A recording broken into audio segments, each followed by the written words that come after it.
నేను నిన్నగాక మొన్న గద్వాల పోయినా. గద్వాలలో చెప్పిన నేను కాంగ్రెస్ వాళ్ళే యూరియా మొత్తం డైవర్ట్ చేస్తున్నారు, కాంగ్రెస్ వాళ్ళే యూరియాని బ్లాక్ మార్కెట్లో దందా చేస్తున్నారు, రైతులకు అందకుండా చేస్తున్నారు అని చెప్పిన.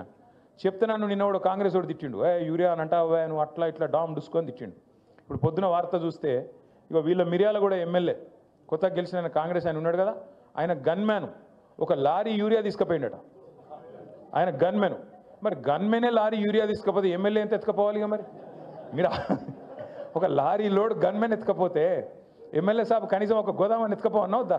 ఇద్దరుగా సవాల్. గట్లున్నది కాంగ్రెస్ వాళ్ళ కథ. ఆఖరి యూరియా కూడా బుక్తారే, నాకు అర్థం కాదు. అది కూడా తింటారా? రైతుల నోటికాడి ముద్ద గసంటోళ్ళు కాంగ్రెస్ వాళ్ళు. మాజీ మంత్రి కేటీఆర్ వారు యూరియాకు సంబంధించిన సమస్య విషయంలో బట్ట కాంగ్రెస్ పార్టీకి సంబంధించినటువంటి నాయకుని గన్మెన్ యూరియా పట్టుకుపోయిందని, లేదా యూరియా సంబంధించిన ఇబ్బందుల విషయాలు మాట్లాడే ముందు ఒకసారి ఆలోచన చేయాలి. ఈ యూరియా దేనివల్ల ఇప్పుడు ఈ సంవత్సరం మనకు కొంత ఇబ్బంది ఎదుర్కొంటుంది రాష్ట్రంలో.